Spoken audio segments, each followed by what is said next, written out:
The 2024 Locked On NBA season previews continue right now, and one team does not belong in this West bottom 5 division. Find out who in just a moment. This is Locked On Podcast Network's 2024 NBA season preview. Your team every day.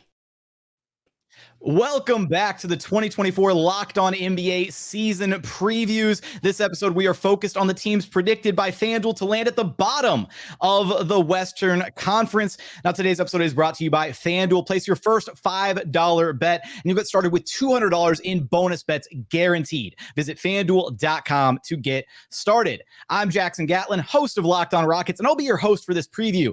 Now, joining me are my fellow colleagues here at the bottom of the Western Conference standings, supposedly. We've got my good friend Mike Richmond, host of Locked On Blazers, Jeff Garcia, host of Locked On Spurs, our fearless leader David Locke, host of Locked On Jazz, and last but certainly not least, Darian Vaziri, host of Locked On Clippers. Guys, this is the West bottom 5, and I know that a couple of us, maybe more than that, but at least a couple of us feel like we don't belong in this group. So let's start with this right from the jump. Which of these 5 teams has the best chance to actually kind of break out of this group and make it into the West play-in standings? My team shouldn't even be in this conversation. I mean, I'm not the highest on the Clippers this season, but with the Jazz, the Blazers, the Spurs, are you kidding me? Like James Harden, and I'm not the first one to sing his praises, he has never missed the playoffs. So we're talking about play-in, sure, we probably will be in the play-in, but I mean, look, everybody knows the Kawhi injury history, and that's definitely why the Clippers are where they are. Darian, yes. Did you see your starting lineup in the preseason? Without Kawhi Leonard, I did. I mean, that's not. Yeah. Well, okay, get used to that for 35 nights of the year at minimum. Fair enough, but James Harden is a great floor raiser. We know that even at this age, he can still win some games against bad teams like the ones on this panel besides ours. Like, come on. Darian, I love you, but the Clippers are not the answer to this question. The Rockets are? Or the Spurs, but not the Clippers. If Kawhi Leonard plays even 50 games, those 50 games, the Clippers will be a decent team just by virtue of having him on the floor. That's a pretty mountain-sized if at this point. It is. Sorry. I acknowledge that. I think people still kind of sleep on what Harden can do in the regular season. I was going to ask, what's your belief in the 32 games where James Harden is the best player on the team? Like, how good can a 2024 James Harden team be? I think he can win you some games against teams that are below average. That sounds like a team missing the play-in. Can you beat the Rockets with James Harden as your best player? That would be a tough game. That would be How about the Spurs? Game. Oh, absolutely. Oh, there was a lot of confidence. My answer to this question is Jalen Green or Victor Wembanyama. I think the Houston Rockets have a lot of good players, though. Alperen Şengün, Fred VanVleet, Dylan Brooks. I think they have a very solid overall team. I actually think they have a claim to not be here as well. But the Spurs, to me, I think Wembanyama is going to take a step up, and CP3 is going to be great for him in pick and rolls. But overall, I think the Clippers just have a better team, a team that has more focus on being decent right now, whereas the Spurs are a team built for the next couple of years. Look, I definitely want to hear. I want to hear from Jeff about this, since he's our Spurs expert. But to me, it feels like the Spurs, while they've made some impressive moves this offseason, brought in some vets with CP3, Harrison Barnes. It feels like the Spurs are in the same position the Rockets were 1 year ago, where they brought in Fred VanVleet and Dylan Brooks. They brought in the training wheels for the young guys who are going to make life easier for Victor Wembanyama. And I'm expecting the Spurs to take a jump in the standings. There's a reason that there are 12 or 13 teams out west that are all going to be really tough outs on a nightly basis. But I think a play-in jump is a little unrealistic for the Spurs. What do you think, Jeff? What the Spurs did this offseason, bringing in Harrison Barnes and CP3 is what they should have done last year. Historically, they did it before. They bring in a rookie named David Robinson. They bring in Terry Cummings and, put them in Mo Cheeks and Ross Strickland, and look what they did. They didn't do that last year. I think we know why they were doing that just for draft positioning. Well, whatever. They brought him in. But CP3 and Harrison Barnes are exactly what the Spurs need. I think they will be in the Rockets position that they were last year, knocking on that play-in door. But we're talking about a 22-win Spurs team jumping to, at minimum, maybe a 42, 45-win jump. That's a lot. That's a lot in a competitive West with Mavericks, with the Timberwolves. I mean, the list goes on and on. So, that's what makes me a little iffy whether or not they can make the play in. But barring that, and who knows if CP3 isn't even going to last the entire season, he could get waived, at mid-season, and then there goes your point guard. So overall, I do think the Spurs will flirt with it. Ultimately, I don't think they'll make it in. All right, hear hear me out on this for a second. Wait, go ahead. Hear me out on this for 1 second. Move Kawhi Leonard off to his own category because his availability is such a question mark. None of us have a player on our roster that's in the top 50 in the NBA, other than Lauri Markkanen, who's like top 30, and then maybe Şengün's like 40. But Victor could be like a top 15 player in the NBA this year. Like, There's a chance that Victor's so much better than any of our rest of our best player. That's the only reason I'm mentioning the Spurs, is that there's a real chance that Victor Wembanyama is a top 15 player in the NBA this year. But I don't think Victor's enough to get him into that. It'll get him close, but he needs a co-partner. He doesn't have that right now. He's got good vets around him now. He's got a little bit more structure, and it feels like the Spurs are going to play what is likely going to be a winning brand of basketball this season. Now, is it enough when you look at the lay of the land in the West and how tough it is through, again, 12 or 13 different teams where every single night those are going to be teams that are competing and fighting for a playoff spot? I think we're all kind of in agreement here that the two teams that are maybe not in that bracket are sitting with us right now in the Jazz and the Blazers. And I want to at least make my case for why I feel like the Rockets do not belong. Well, let me rephrase. The Rockets should be in this group because they haven't proven to not be in this group. But I think of the 5 teams here, the Rockets actually have the best chance to make the play-in tournament. They just came off a season where they had a 19-win improvement going from 22 wins to 41 last year. And they did that despite losing Tari Eason, who's an incredibly impactful player. They lost him for 75% of the season. They lost their best player in Alperen Şengün for the final quarter of the season. It really looks like Jalen Green finally unlocked something and tapped into the best version of himself with that insane stretch that he had in March. It feels like he's finally got something or turned the corner where now that's going to be closer to the real version of Jalen Green that we get to start this season. And then they're bringing back or adding 2 major additions in number 3 overall pick Reed Shepherd, who gives them a legitimate backup guard behind Fred VanVleet, something they didn't have last season. And then one of the most under the radar acquisitions in the entire NBA, which happened at last trade deadline actually, is Steven Adams, who was such an integral part of the success for the Memphis Grizzlies. And he's going to be backing up Alperen Şengün, a very strong 15 to 20 minutes a night of legitimate backup 5 presence, something they didn't have last year because they were relying on the corpse of Jeff Green to play all of their backup 5 minutes behind Alperen Şengün. They were stuck playing small ball when Alp was off the court. They didn't have a backup screener. They didn't have somebody else to make life easier for their guards. They didn't have another rebounding piece because Jock Landale was injured for so much of the season, trying to rehab that ankle injury. I don't see how the Rockets aren't a materially better team this year and how they're not in at least the play-in discussion. All right, well, then let's all unify together and blast other people that aren't here. Who should be in this group? The Grizzlies. Whoa, really? Yes. I think the Grizzlies have a really wide array of outcomes. Like, they could win 52 games and they could win 33 games. Like, I think they have about as wide a window as anyone in the West because they don't have the depth that they've had, and their young forwards that they were going to rely on to take a step forward they're already both hurt, and Vince Williams and Gigi.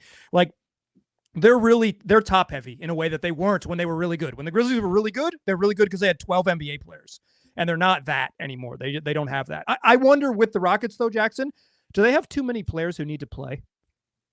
It kind of feels like they do. They are an incredibly deep team, but this is also going to be the year. This is the year where they figure out who is their 1A. Like, do they have a 1A talent? Do they have somebody that can become a top 25, top 20, top 15 talent? Right now, Şengün's the closest thing they have, but how much better can he get? Can Jalen Green become that guy? Still some major question marks there. But then outside of that, they've got a core 7, right, of young talent. This is going to be the year where they figure out, okay, who's here to stay and who is going to be used in the next big trade to maybe bring a star level talent to Houston. That's why this year is going to be so important. We still don't know whether or not the Rockets are going to reach extensions with either of Jalen Green or Alperen Şengün ahead of the season, or whether they make them go into the year on, kind of a prove it year. And okay, we'll discuss the contracts with you next offseason. There's a lot of questions for this Houston Rockets team, but a question that we have to get to coming up here in just a moment. Which team in this group has the brightest future? It's the 2024 Locked On NBA season preview next. First, today's episode is brought to you by FanDuel. Look, NFL fans, you can start the season with a big return on FanDuel, America's #1 sportsbook. So when you get a hunch in the middle of a game, you can check out the latest stats, view live play-by-play, and so much more on the exact same page where you actually place your bets. You get started with $200 in bonus bets guaranteed when you place your first $5 bet. Just head on over to FanDuel.com, and you can take a look at so many of the different wagers that they have available, different division winners, season awards, conference winners, or just the outright Super Bowl favorites. Right now, the Kansas City Chiefs plus 500 to win it all. Right behind them, the 49ers at plus 700, the Ravens plus 750. Houston Texans repping H-Town right here at plus 1,100 to win it all. And then right behind them, the Lions and the Bills also tied up at plus 1,100. So for all those odds and so much more, head on over to FanDuel.com. Okay, guys, the Locked On NBA season previews continue right here. A reminder, you can get daily coverage of your favorite NBA team by subscribing to their Locked On podcast. We also have the NBA covered nationally with Locked On NBA, NBA Big Board, and Locked On Fantasy Basketball. All right, guys, when we look at this slate of 5 teams in the bottom of the West bracket, who do we think has, I guess, the brightest future here? Because there is a lot of young, like collectively, a lot of young talent across all 5 of these teams. Now, I think we kind of mentioned this briefly, last segment.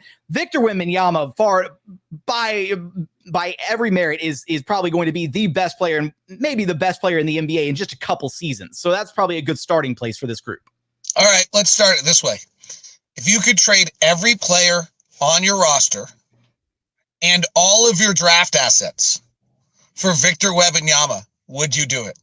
Spurs wouldn't take the trade. They would decline the Blazers trade offer for that. I think they might decline my trade offer too. Yeah. Yeah, I think I literally don't think they could get it done for 15 dudes and 12 draft picks.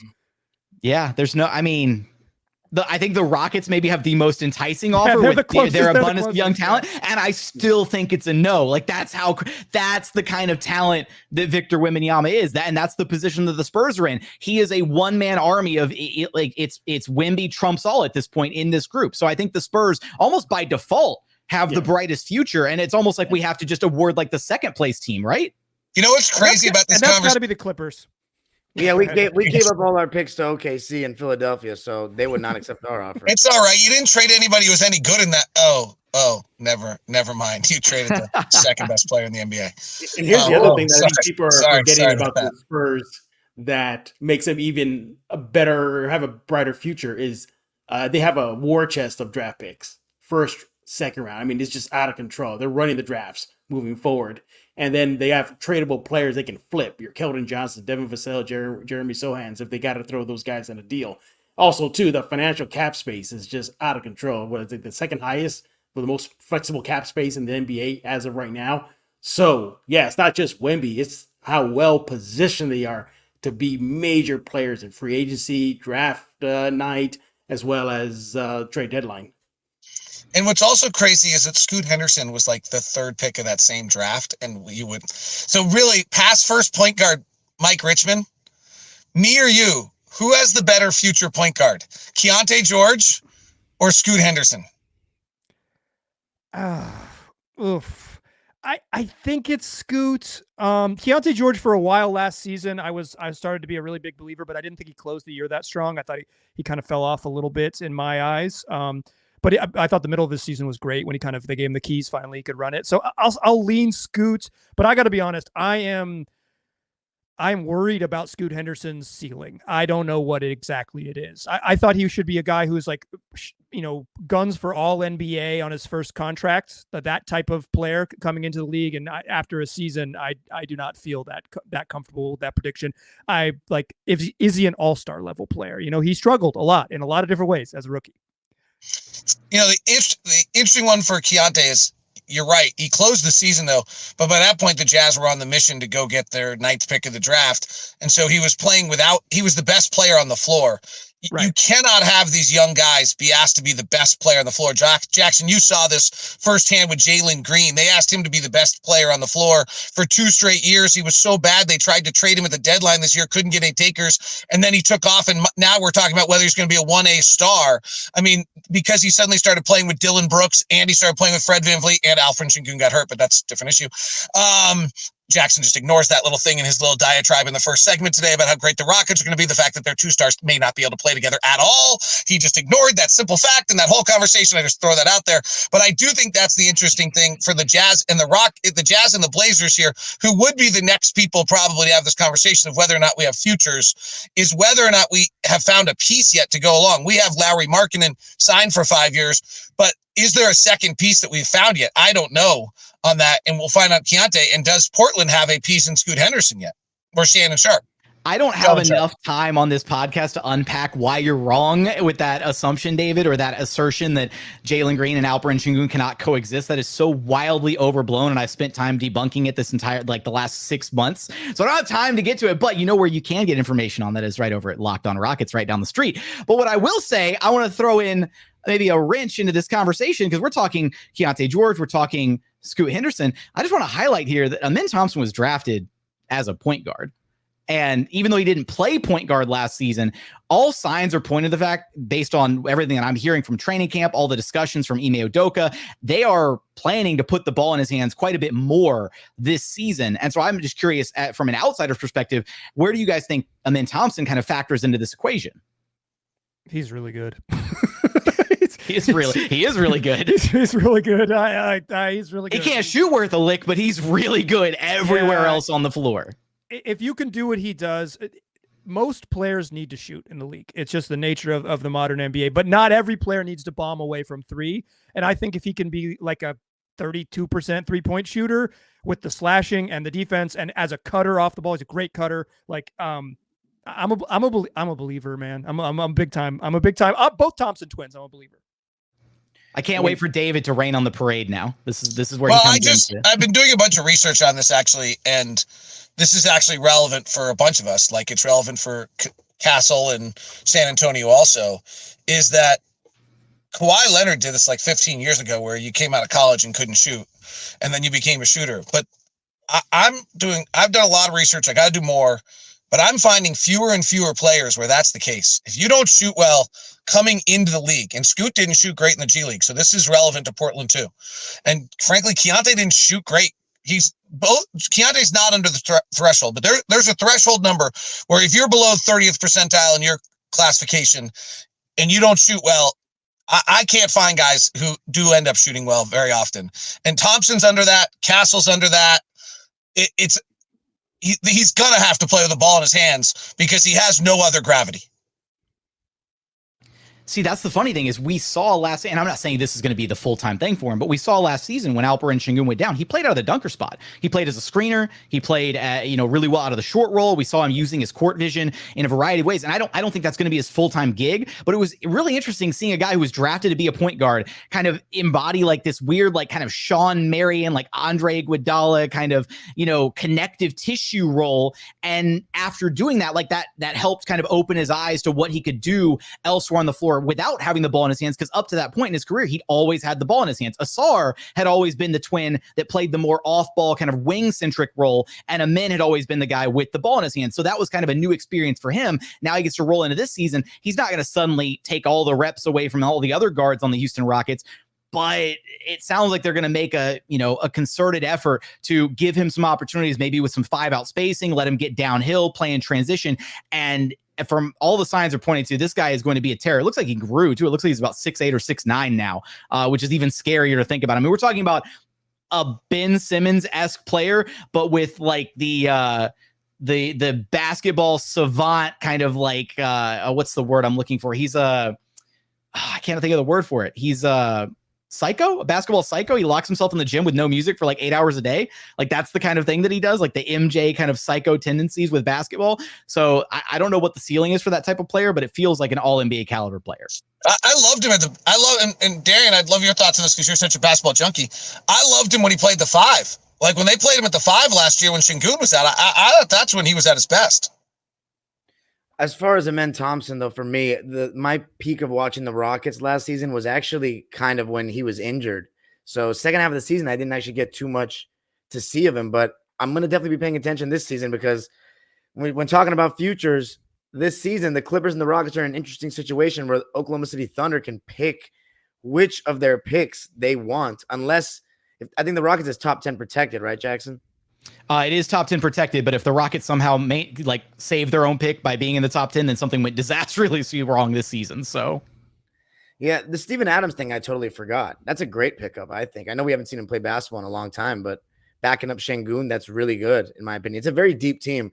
But you mentioned Kawhi Leonard and going back to the first segment, everyone's acting like he's not going to play any games. The guy played 68 games last year.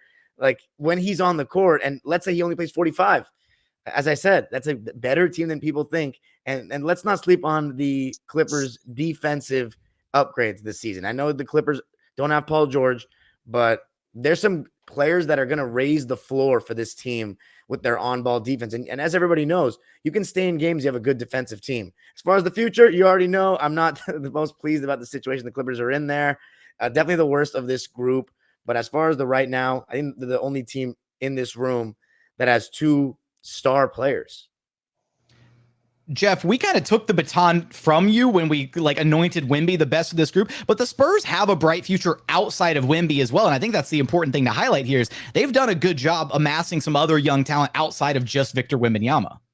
Yeah, but I still think they're still missing that 1-2 punch with Wemby. Your second best player arguably is Devin Vassell. He's out to start the season. The guy can't stay healthy for a season. That's one of his biggest to-do that he told me last season is to stay healthy. Well, great. You're off to the wrong foot. Not surprised that the Spurs reportedly chased Lauri Markkanen, Trae Young, a couple of other stars out there because they're looking for that missing piece with Wemby. Could Devin fill that? Maybe. We'll see if he can just stay healthy. He closed out the last 2 months of last season, averaging 20-plus points or more. So that's a good sign. But again, got hurt towards the end of last season. He had surgery over the offseason again. So that's questionable. So although, yes, they do have Wemby there. They do. And that's a big, big, big plus. But they don't have a second star. And that's why I think the Spurs will flirt with the play-in, but they won't ultimately get in. Wemby, yeah, he can do everything, but he can't do it all. And even CP3 said it at Media Day. He said, this team could have all the talent in the world, but, we're still got some room to grow. And I think he was pointing to the roster. Maybe that missing piece, that the Robin to his Batman could be found in the 2025 NBA draft. Coming up, which teams here would be the best fit for Cooper Flagg or another number one pick in this absolutely loaded draft? It's a 2024 Locked On NBA season preview next.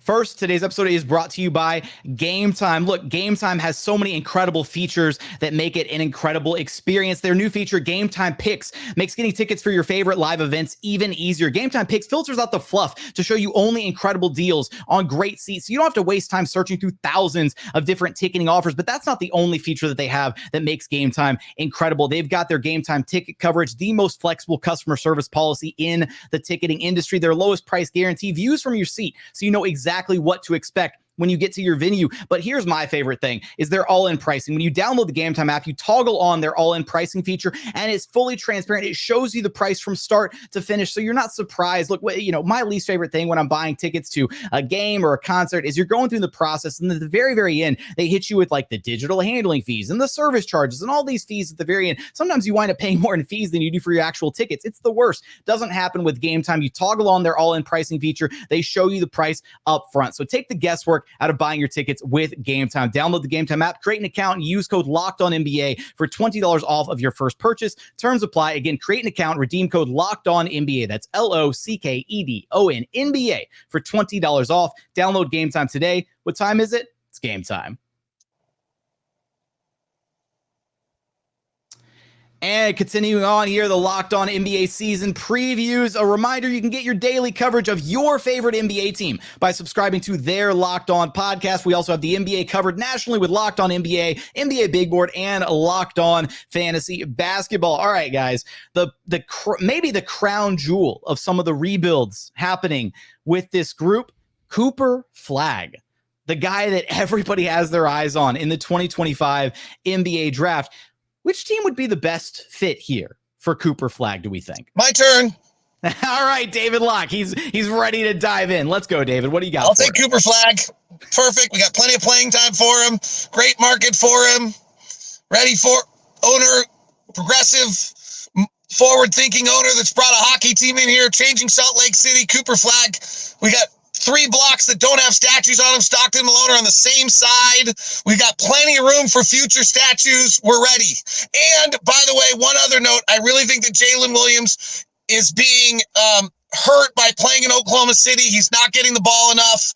I think he's a potential MVP, and that Chet Holmgren and Shea are denying him all of his capability, and he really should come play with his brother. So I think that that's my other thing there. So, and I have room on the other side for a statue for Jalen, and then we're set. Okay, I'm good. No, and we'll take Cooper Flagg, and if we don't, we'll take Ace Bailey. That'd be good. An impassioned speech from David Locke for Cooper Flagg. Can anybody else match that energy for why they deserve Cooper Flagg? I mean, respectfully, he would fit anywhere. Like, he would fit anywhere. The Blazers don't, like, they have an obvious need at the forward spot for him. He could slide right in next to Denny Avdia, and they could have the dream you want. There is a New Balance store to sell his shoes walking distance from the practice facility. So even in Nike Town, where he'd have to make his new home, he'd still feel right at home with the newbies. I know this isn't like a free agency pitch, but what kind of a pitch? I love that pitch. That's great, Mike. Yeah, I mean, the truth is, like, this sucks. The truth is that he would fit best next to Victor Wembanyama. Like, can you imagine that freaking front court? Like, that's what sucks so bad about thinking about this. It's like, when I saw the prep sheet for this, I was like, what a bummer. If the Spurs get another, like, 2 Hall of Famer type big men, I might be out. I like doing the podcast, but I might be out. I don't know if I can hang.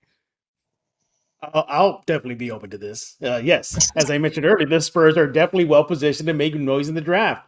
If they want to move up, they can package multiple draft first-round unprotected picks to play to teams if the Spurs don't win the draft lottery and the Cooper lottery as well. Yeah, Victor and Wemby would be a dynamic 1-2 punch. Definitely will get out of not just the rebuild, but push them into the postseason faster than anybody could think, and it can happen. So yeah, Victor, Wemby, great combo there. The Spurs are looking for that partner. Could be in the next upcoming draft. There was an anonymous NBA executive that basically pointed out and said, I need to see if Flagg is indeed a number 1 type offensive option who can be expected to carry a team at some point, or if he's more of a superstar role player who is better suited as your second or third best player. How do we feel about that quote? Is that a fair assessment for Cooper Flagg? As you know, again, we spent a little bit of time talking about who would be the best fit for Cooper Flagg. Is that a fair assessment for Cooper Flagg at this point?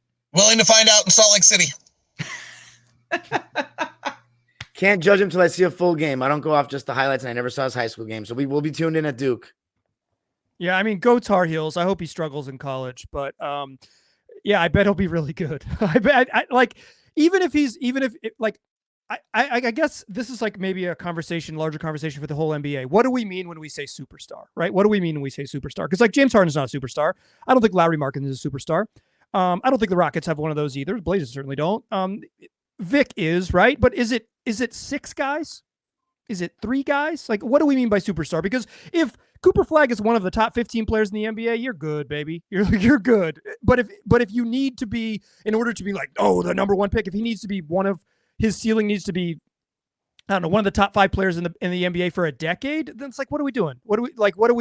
How are we judging prospects? I think that's a sort of a larger team building question and a bad answer, but it's how I feel about assessing teenagers right now.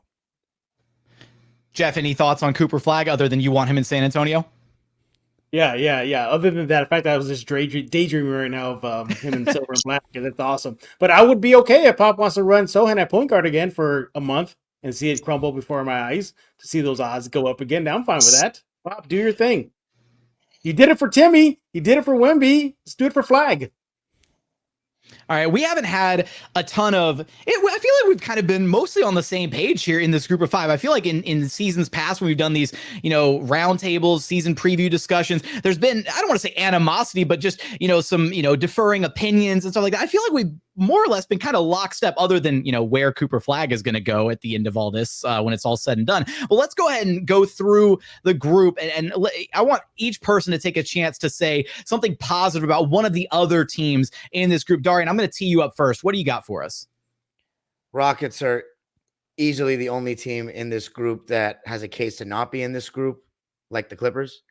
The Blazers, I think the Blazers have an incredible fan base.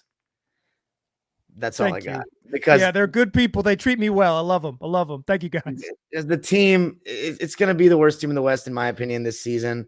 San Antonio, I mean, I'm not going to just pile on the Wemby hype train because everybody said enough about him, but I think CP3, for all his flaws, is going to be really good for Wemby and just add a little bit of seriousness to that team. And I think it's going to be hilarious. Like, I'm fully going to be tuned in. Pop and CP3. Oh, one thing per that's about it. I feel like JJ Redick all of a sudden, where maybe my instructions were not clear enough, where I'm going to have to accept some of the blame for this. But let's pass the baton to David Locke. David, what do you got for us?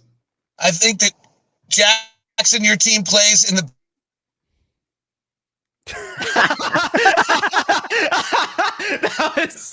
It's really fitting that I didn't have to say anything nice about Utah because that would have really been hard. Oh man! And here comes David Locke. He's gonna. I had to say nice things, so I left. No, truly, I have nice things to say. The Rockets play in the best restaurant city in America. Jeff, your Spurs play where the best road hotel is in Hotel Emma. I can't wait to go to your arena, Darian. And Mike, you've got the best TV announcer the NBA's ever seen in Kevin Calabro. Wow, I like it how we are just shirking the rules and we're saying one nice thing about every team. All right, up the ante, Jeff. What do you got for us? Well, I'll stick to the rules. And Jackson, I like that the Rockets and the Spurs still have a nice heated rivalry with the fan bases. That is just fun to watch. See the two fan bases go at each other. It's going to be spicy because I feel that maybe your team and my team will be fighting for a play-in spot in the West. All right, Mike, not bring us home. I'll bring us home, but what do you got for us? I like that the Utah Jazz have really embraced having multiple courts each season. It's a really nice part of their sort of brand that they play on a bunch of different hardwoods each year. I think it's a really good thing for their fan base and their city that they always get to play on, 3 to 4 different floors every year. I think that's really wonderful. All right, I'm gonna wrap it up for us here, and I'm gonna lob one over to the Clippers. I love the Intuit Dome. I love everything I've seen about it, all the videos. It looks like an incredible arena, and I don't know about the state of the organization for much longer moving forward. I don't know how much of a shelf life we have on the James Harden Kawhi Leonard duo, and what the future holds for the Clippers with their lack of assets, but. This almost feels like a backhanded compliment at this point, but the Intuit Dome looks like a sensational arena.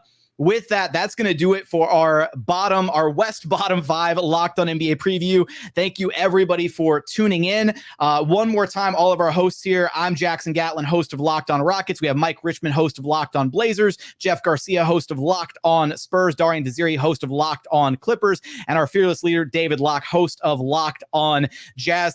Thank you for listening to the 2024 Locked on NBA season preview with the West bottom 5. If you want to hear how the rest of the NBA will play out this year, subscribe to Locked on NBA wherever you get your podcast, part of the Locked on Podcast Network, your team every day.